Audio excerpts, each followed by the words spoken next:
Hello and welcome to Dice and Demons. I'm Emma, and today we're going to be taking a look at the new models that Games Workshop has just shown off at the Las Vegas Open.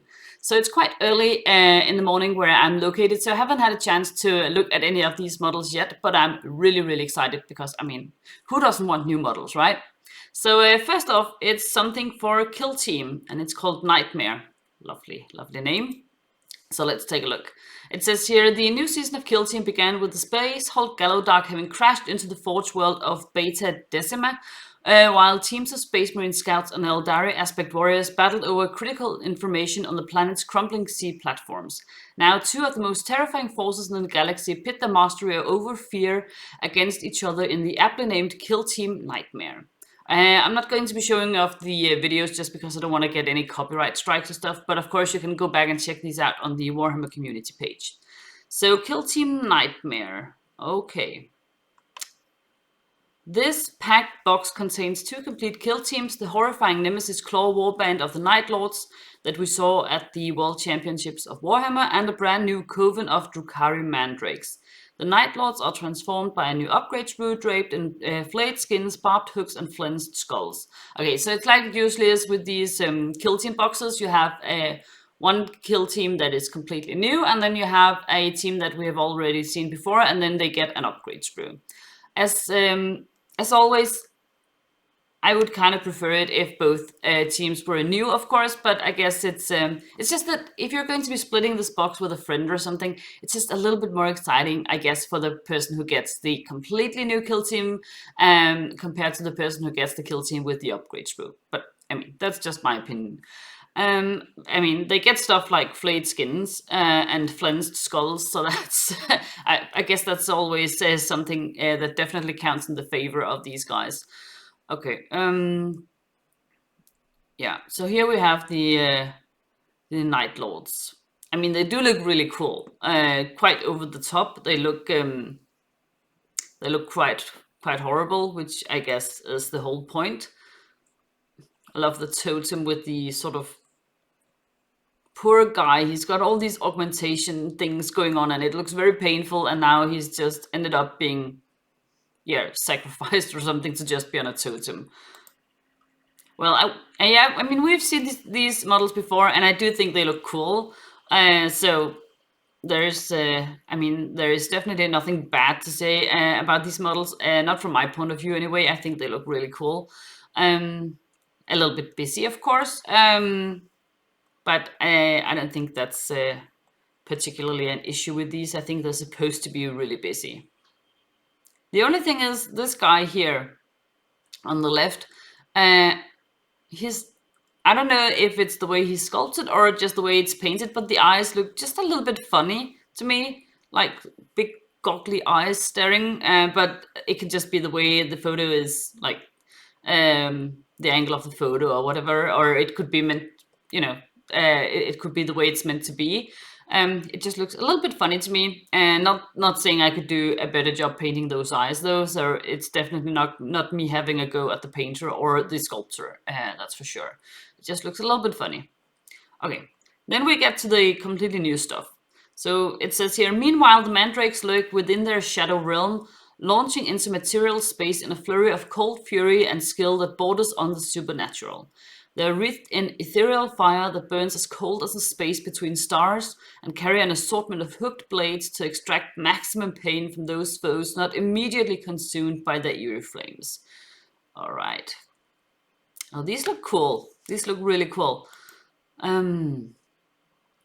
Yeah, I actually quite... I know there's mixed feelings about sculpted sort of fire effects. Some people really don't like it, and some people think it's really cool. I think if you paint it the right way, I quite like the effect. I like sculpted effects on models if it's done well, because it gives a lot of sense of movement and purpose somehow to the model. These look really creepy, especially with like the hair coming in front of the faces so you can't see the eyes. It's like what was that, like The Ring or something, a horror movie. I've never seen it because I'm really easy to scare, so if I see a horror movie I can have nightmares for a couple of years, so I shouldn't I'm not gonna watch anything like that, but it just reminds me of a horror movie with the way you can't see the eyes.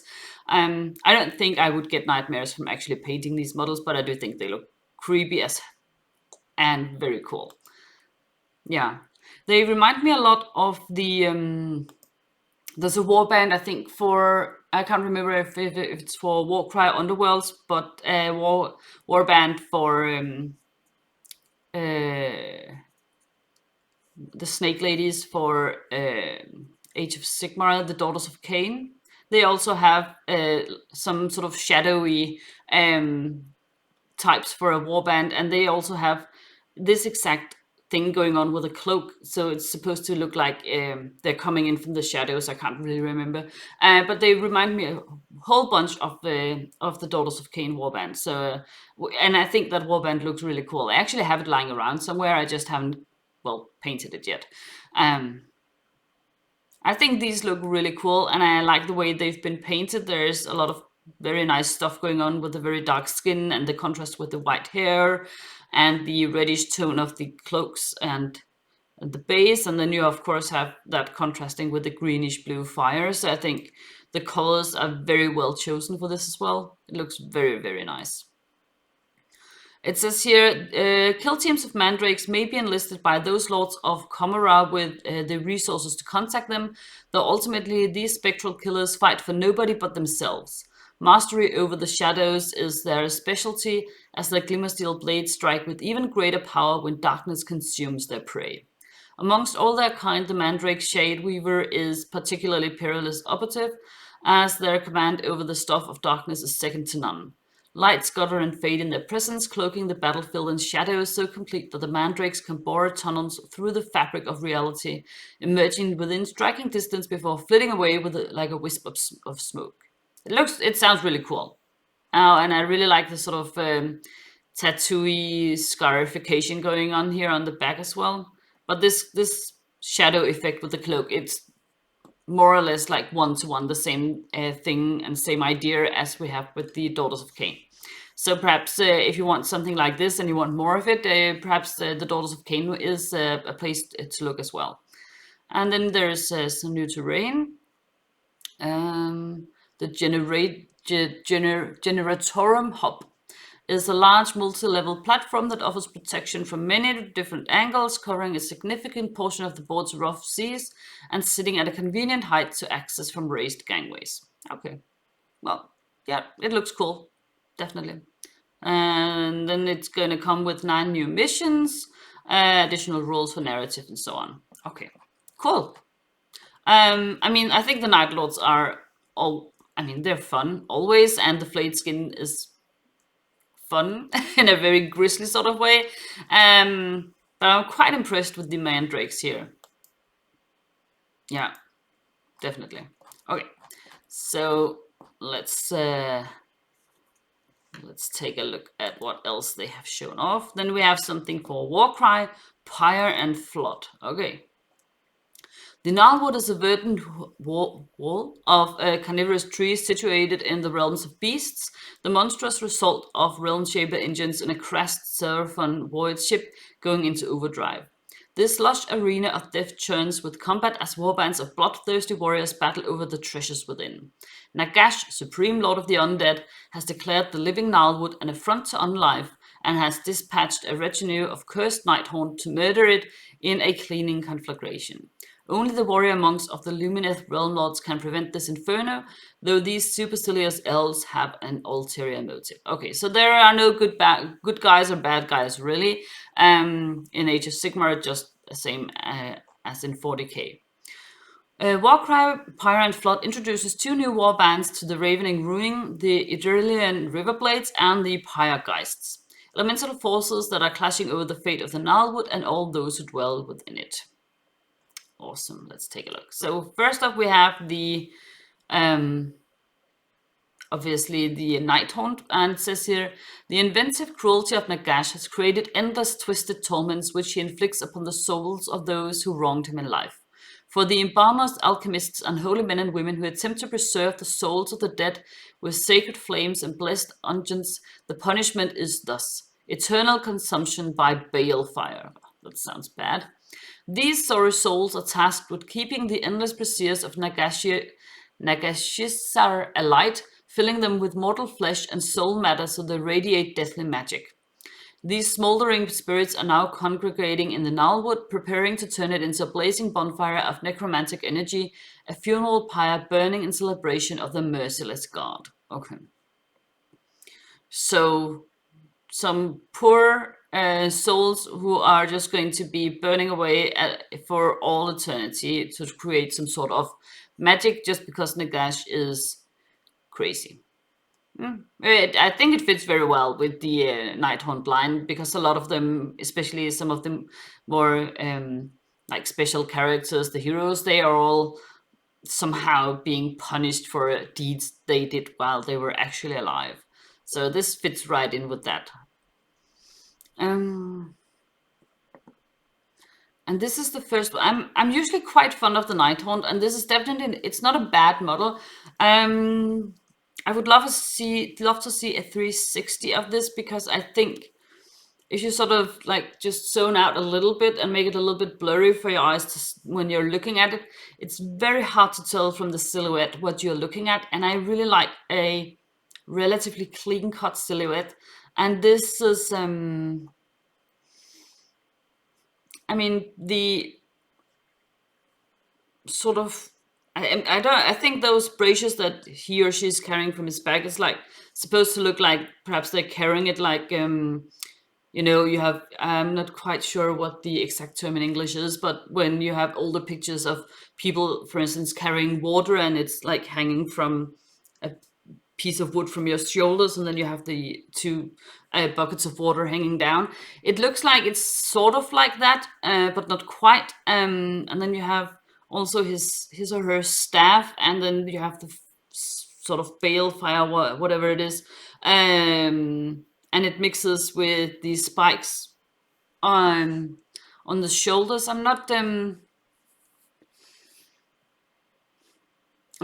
completely convinced by this model. It looks cool and stuff. I mean, it looks cool, obviously. So I'm just nitpicking. Yeah. I mean, these guys are much more to my liking because they are. It's very easy to see from a quick glance what's going on. They are big, bad ghosties. They are big. They are hulking. They're hunched over, and they are energetic. They're dynamic. They're moving. You can see like the cloak and the sort of spooky energy going on. That they're moving. They're coming towards you, and they have some sort of big hand weapon that they're going to chop you to pieces with. So like just from a glance, the silhouette here makes it really easy to understand and read the model, and so I really like these. And I think the addition, like that they have put on armor on top of the cloaks. On the one hand, it seems a little bit silly to me because the cloaks, like the hollow cloaks, is what sort of makes up the Nighthaunt for me, like the way they are designed to look like they are not really materially there. And so the addition of armor makes them look much more present in reality somehow.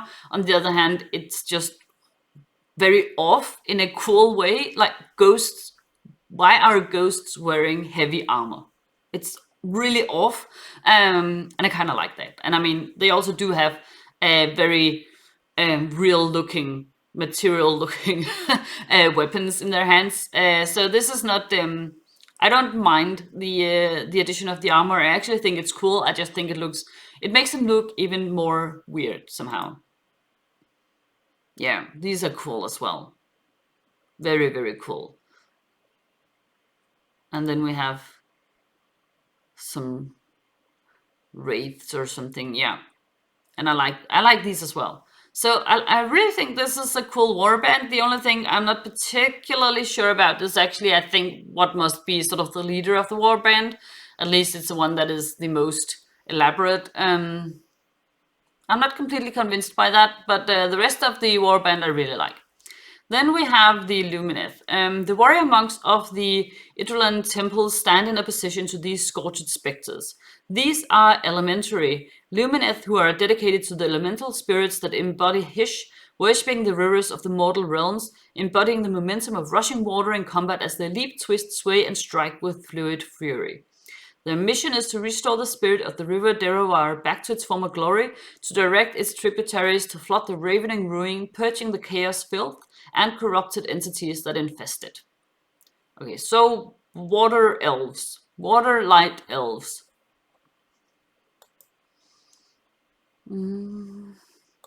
They look like the Harlequin to me. They really, yeah.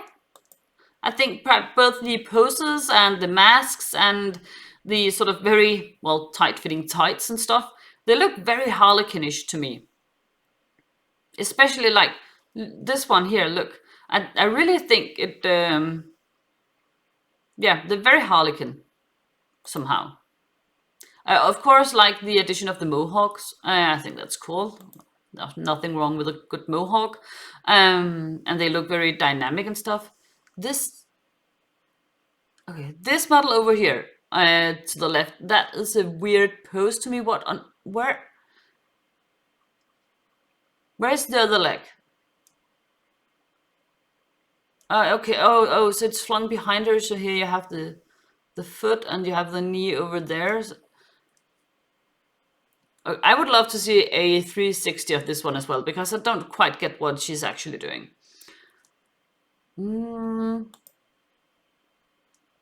Yeah, I think these look really cool and dynamic. It's just, and I like the mohawks, including the tiny Horus beastie symbol on top. I've never been that taken by the Lumineth, and it's just a matter of personal preference, because I mean, these are definitely really cool models. It's just, yeah, I'm not sure. I think they look really fun and cool. It's just, yeah, it's just not my aesthetic somehow. But cool. It's nice to get a whole new warband.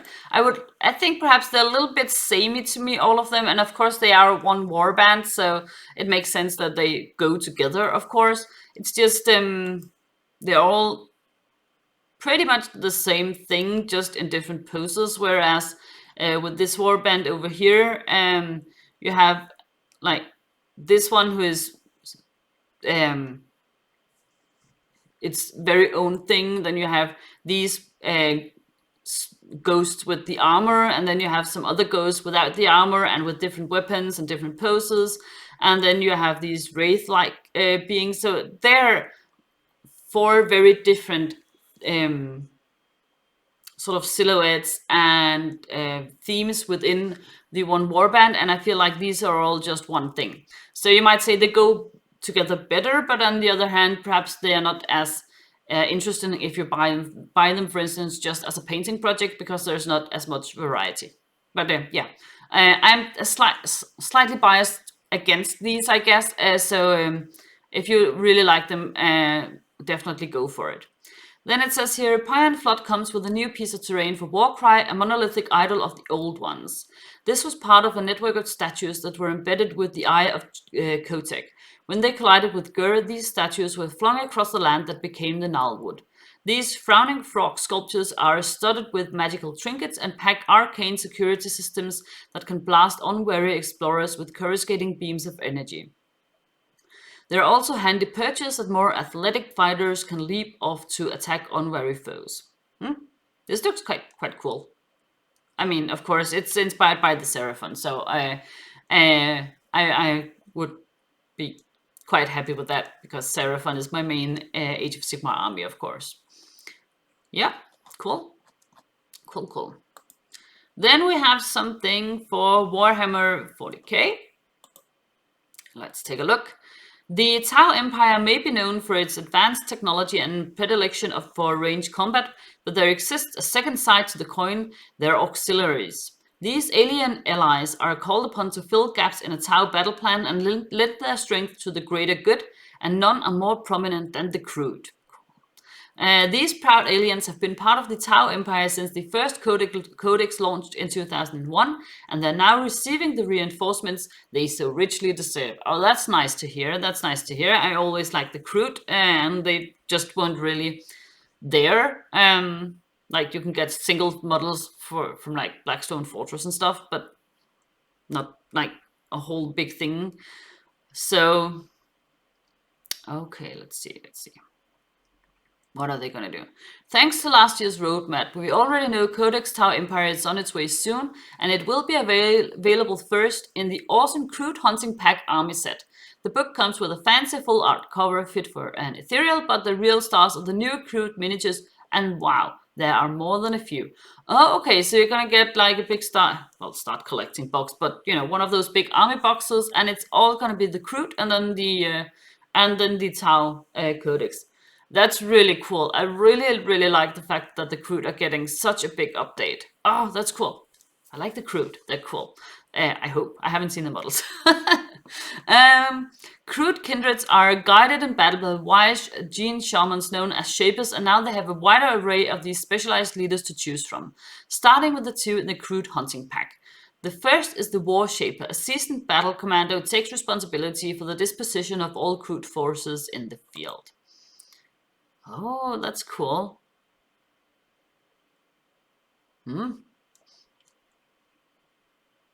I somehow really like the Kroot. I guess I know it's a whole different thing with the lore and stuff.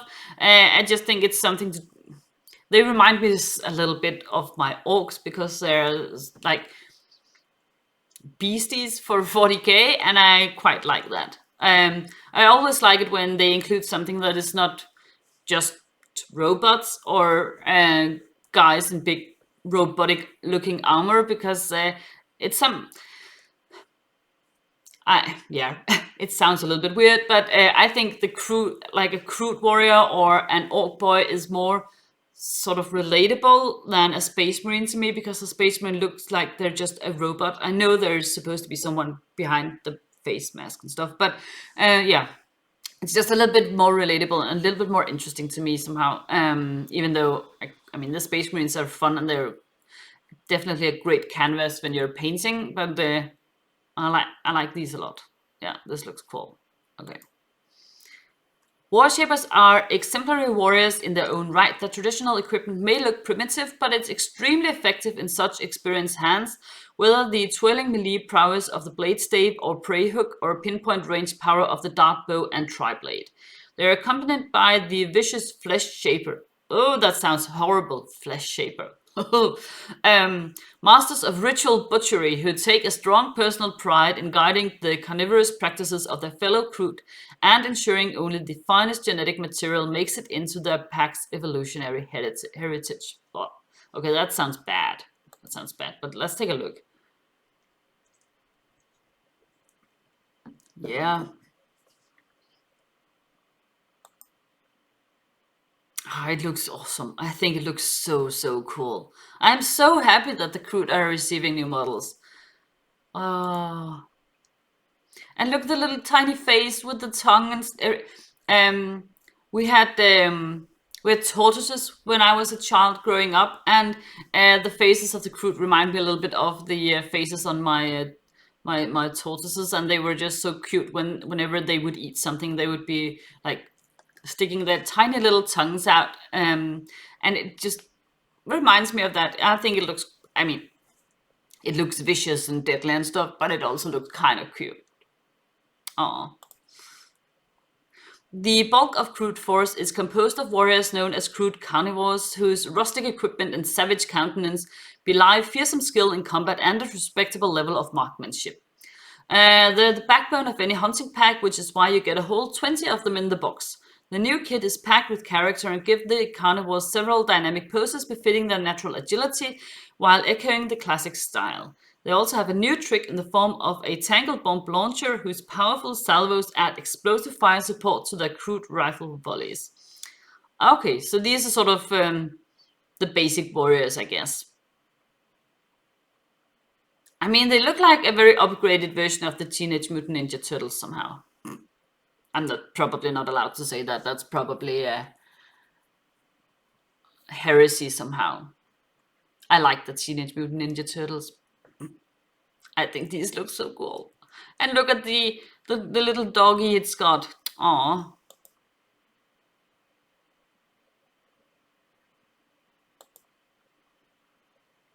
I really like these. I really, really like these guys. Oh, they're cute. And cool. Yeah. Okay. Speaking of fire support, the iconic Kroot weapons platform returns with the glow up of the century. The Kroot is a hulking beast, a subspecies whose raw strength makes for excellent gun-toting cavalry that can carry repeater cannons and tangle cannons into the thick of the fighting without compromising on mobility. These creatures, a divergent strain at the same genetic base as regular Kroot, are treated as valued partners, and the new model is covered in ornaments, fetishes, and bangles to show off their status. Ah, that's cool. It looked like one of the sort of an alien version of the trolls from Gloomspite Gits in Age of Sigmar. It's really cool. Okay, so they're supposed they're not. It's not like a beast of burden. It's more like a partner in crime. Awesome. Ah, this looks cool. I want one of these. I want one of everything, but particularly these. Krootoks are not normally aggressive by nature despite their brawn, but a juvenile Krootoks is more hot-tempered and can be roused to battle by a particularly wild rider. Herded into thundering packs of Krootok rampages, their raw strength is fully exploited for sudden ambushes and devastating charges, acting as line breakers and skirmish cavalry that range ahead of the wider hunting pack. The riders pitch in by hurling javelins and swinging wicked hunting blades, giving each rampager a total of 7 attacks in close combat. Wow, that's a lot. With up to 6 in each unit, they're a big pile of melee power to be charging around the battlefield. The Cruit are so back, in fact, that they even have their own dedicated detachment in the new Codex Tau Empire. The Cruit hunting pack allows you to deploy an all-Cruit force, replete with thematic enhancements and stratagems. The galaxy won't know what ate them. I mean, I'm all for that as an orc player. I think that sounds awesome. Like, just a lot of beasts in an army. That's right up my alley. I think these look amazing. This is just hilarious. It looks so weird. I love these. Oh. I mean, you could paint them pink. Or like fluorescent orange or something. Or like paint them like a poisonous dart frog or something. Just to make them look a little bit more scary or, well, silly. I really like these. These look cool. These aren't even the only new Cruit units coming, but you'll have to wait to see what else is in store. Didn't one of the silhouettes in our sneak peek at 2024 have a very Cruit-like shape? Okay, so more Cruit is on the way, but this is what we will. This is what they have revealed so far, and then we just get to see more later on. So it's like it's a really big addition to the Tau army, which I think is really cool. I love the Cruit, and so I'm so happy they're getting new stuff. Okay, then we have something for the Dawnbringers. So the continuation of the Age of Sigmar storyline, and it says here. Though Marathi Cain betrayed Sigmar in her selfish pursuit of godhood, not all of her kin worship the Shadow Queen. Help for beleaguered Sigmarites in Akshi and Gyron arrives on the midnight black wings of Kusa the Crone Seer. Oh wow, look at this. Whoa. Oh, this is cool, those wings, huh? This is really, really cool. It reminds me a little bit of the Mandrakes for the new kill team, because again, you can't see the face because of the hair, so it looks a lot more creepy like that.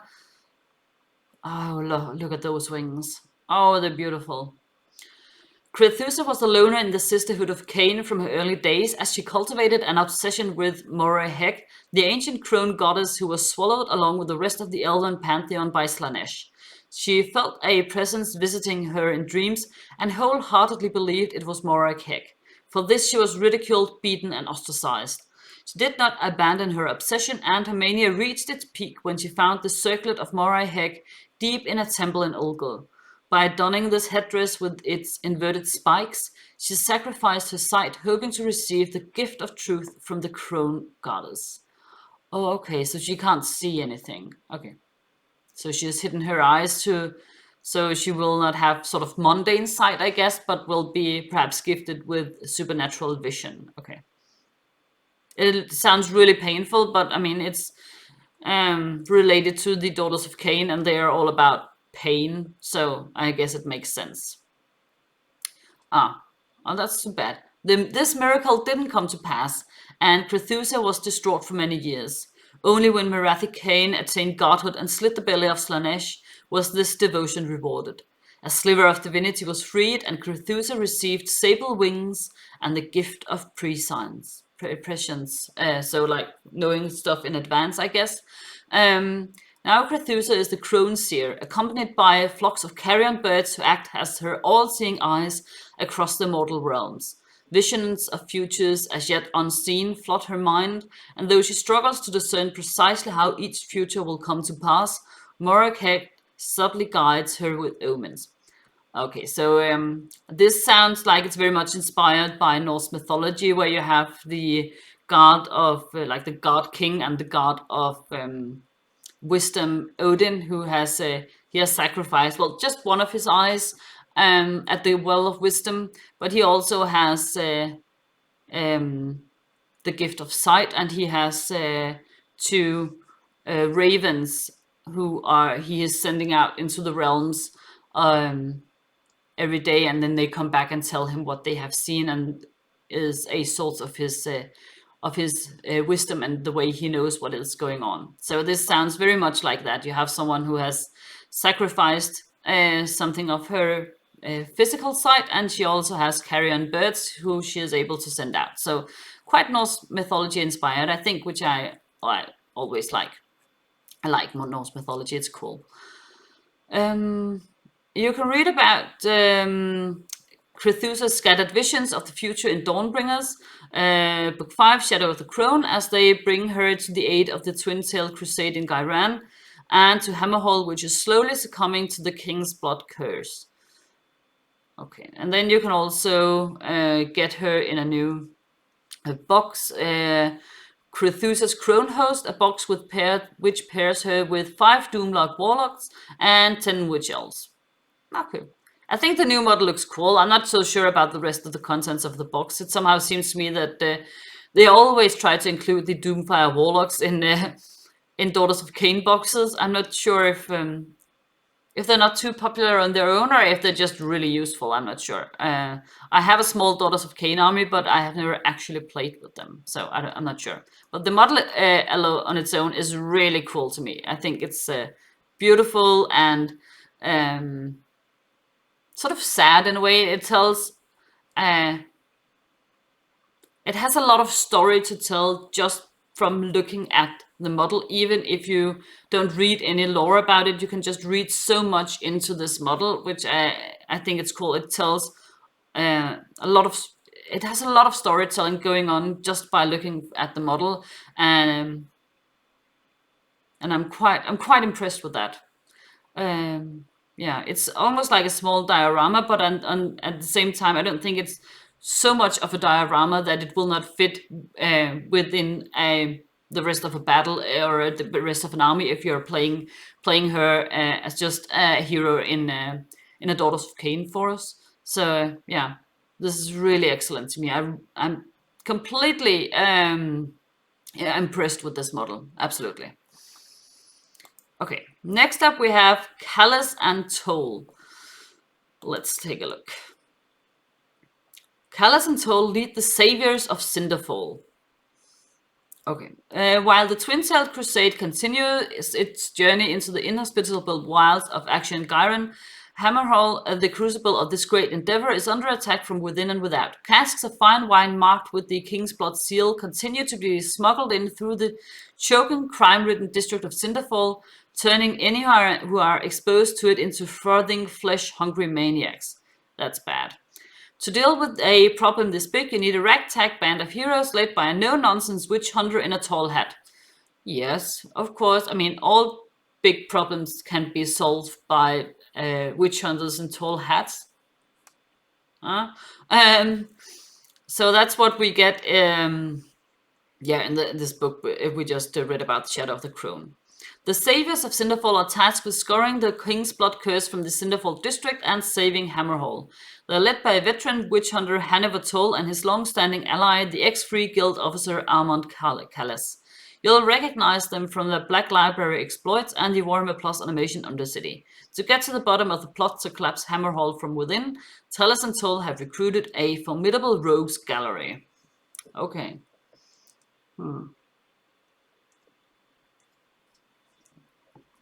Yeah.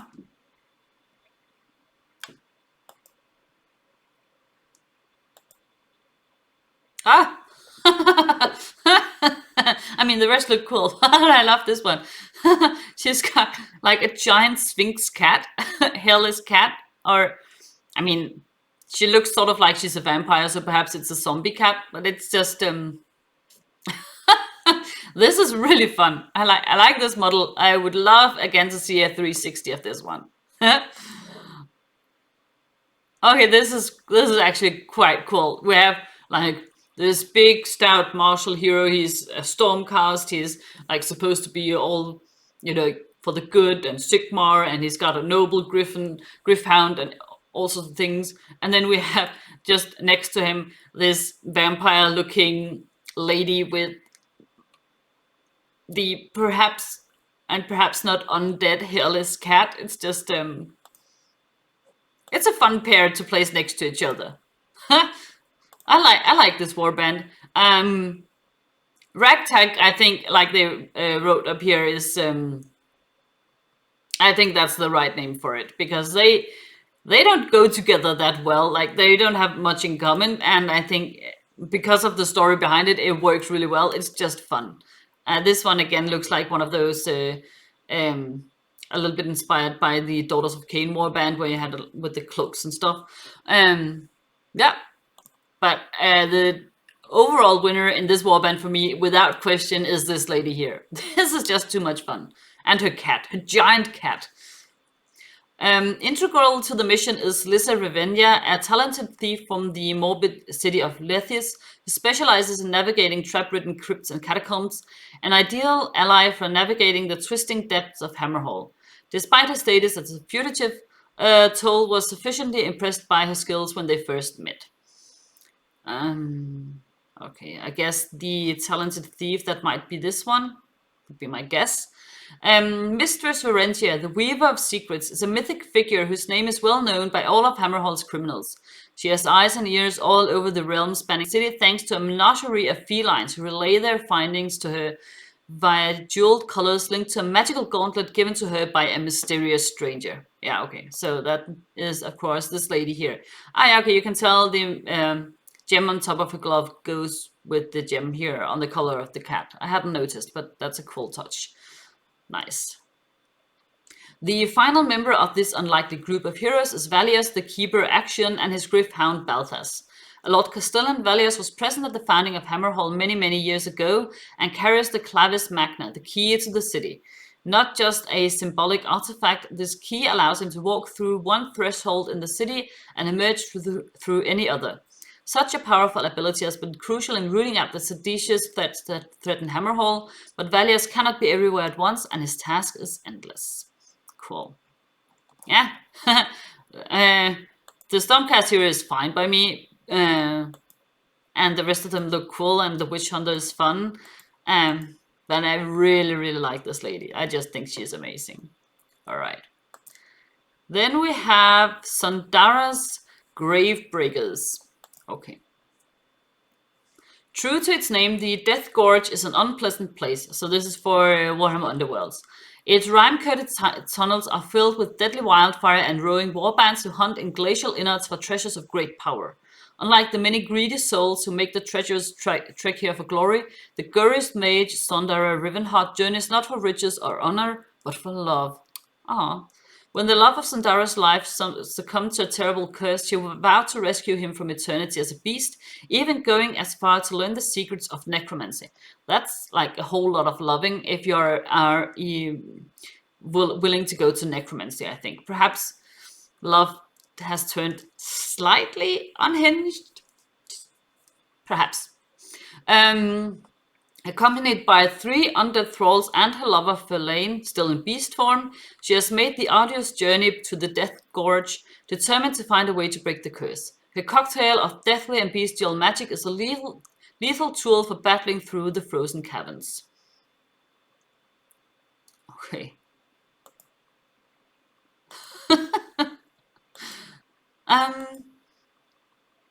So I guess this is the this is Loverboy, and this is his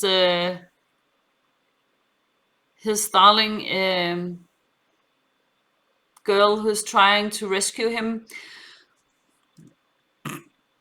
I mean, it's kind of sweet, and it's kind of really, really deranged. You have the flesh eater courts with a such a love story. I'm not even sure. I mean, they're supposed to be like raving lunatics, the flesh eater cults, right? So they think they're noble knights on a crusade, and they're just like these ravening hordes of ghouls. So I don't know. I mean, do they even love each other? Does she know what love is, or is it just part of a delusion? Has he ever really been a human or humanesque thing? We don't really know. I think it's just a fun contrasting story to have, like, what is essentially like a really sweet love story. She has lost her beloved, and she's going on this great quest to save him, and then it's paired with the flesh eater cults, and I think love stories are the last thing that I sort of associate with them. I think this is quite fun.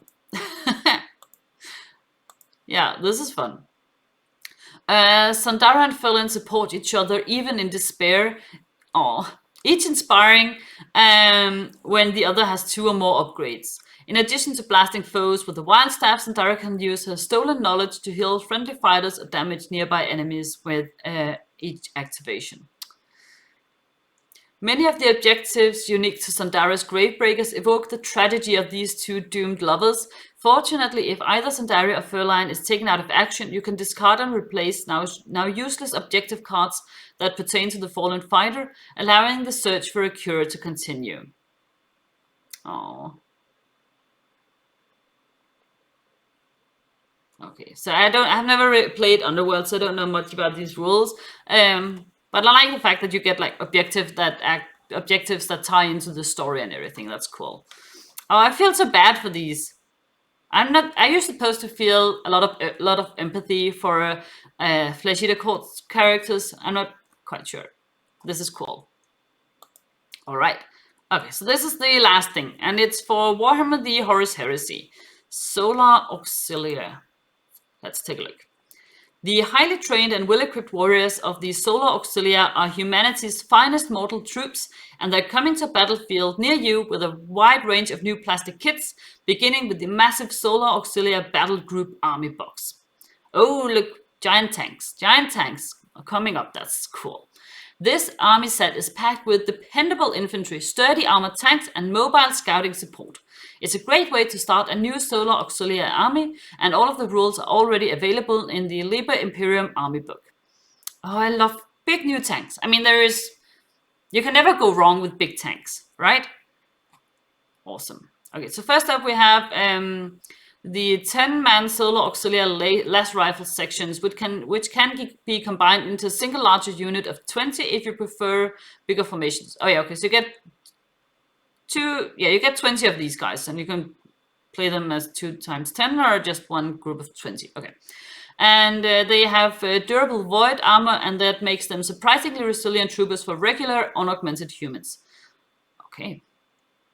And they have a little bit of the flesh core of Creek going on, I think, with the helmets. Just slightly, a touch of that, which I think is cool, because I like that aesthetic. I think it looks weird and off. They look at the trousers and the legs. It makes them look like they have been very much inspired by like the old pikemen miniatures for Warhammer Fantasy or something. It looks slightly medieval to me, this. Slightly medieval compared with something that looks like sci-fi World War One. It's an odd combination. Perhaps it's just in my mind it looks like that. I think they look quite cool though. Yeah, absolutely. Okay, so you can, some of them can have helmets and some of them will have no helmets, so you can tell that they are regular human beings underneath all of that gear. Cool. To safely ferry infantry around the battlefield, the Solar Auxiliar used the Dragosan armored transport. This reliable beast can carry 20 troopers in its heavily armored hold while mounting a wide array of weapons to support them when they disembark. Cool. This just looks like a moving fortress somehow. I mean, I always like big tanks, that's cool. And it's a great canvas, again, for a painting project or something. As standard, the Dracosan army is, the Dracosan is armed with a double-barreled Gravis las cannon, but it can also give up half of its transport capacity to mount a devastating demolisher cannon instead. Support fire is handled by a flexible pintle mount that can pack a heavy flamer, heavy stopper, or multi-laser with a pair of hunter-killer missiles, adding a powerful, if temporary, anti-armor punch. Cool. Ah! Look at this.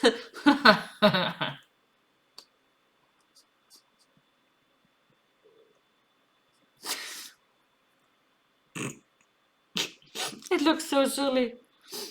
I'm sorry, guys. I mean, it's not that I don't like it. It just looks it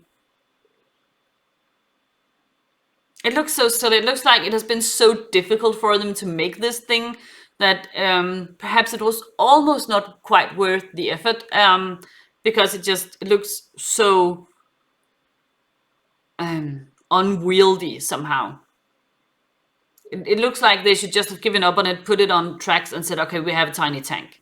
But I mean, I'm glad they put in gave it legs, so you now have a sentinel. It's just it looks so top heavy and difficult to maneuver around somehow. I quite like it. I think it fits really well with the overall aesthetic. So I'm not having a go at the people who designed this, but because I think it's actually really well designed. It just looks so silly somehow. Yeah, it's quite cool.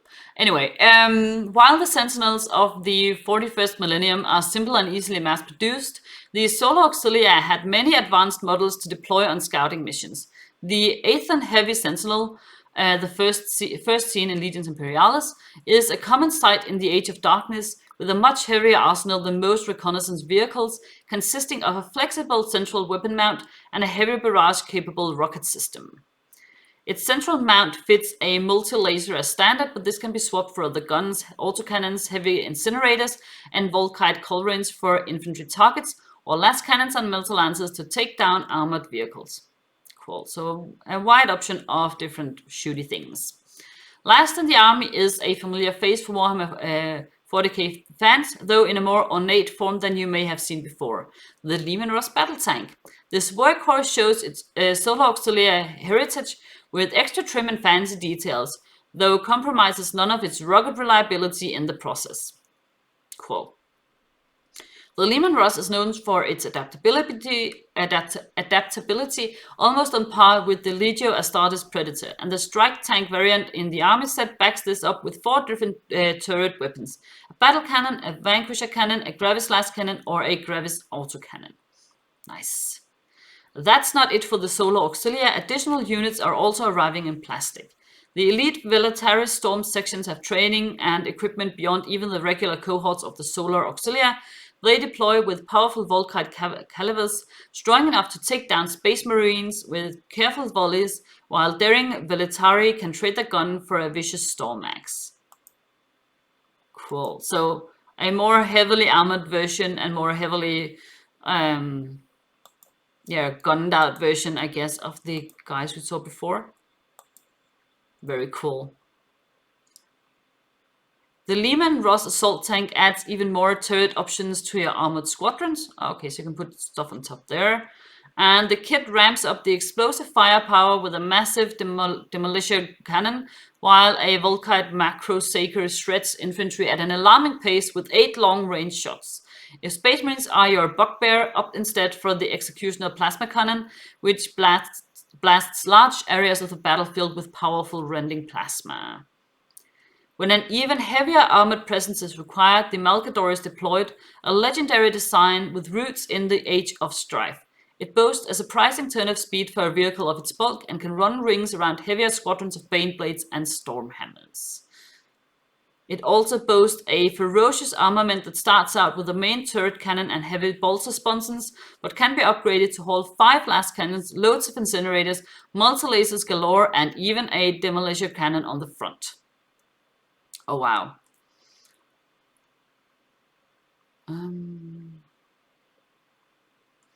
Okay, it says here that the rules for all of these things are already in the Liber Imperium for Horus Heresy. And that is where they will stay. The Horus Heresy design team intends to fully explore the Horus Heresy setting, and to do that while keeping a tight and healthy Warhammer 40,000 game system. There are no plans to write rules for using these miniatures in the 41st millennium. Of course, there's nothing stopping you from using compatible models in a regular Astra Militarum regiment, but they'll do their best work in the Age of Darkness. Okay, so no rules for these in 40k, and I guess that was to be expected, because we also saw that while some stuff from Horus Heresy could be used for a little while in 40k, it was like rolled back, and now you can only use them in Horus Heresy, and so I wasn't expecting that they would be able to be used as as something else than proxies in 40k.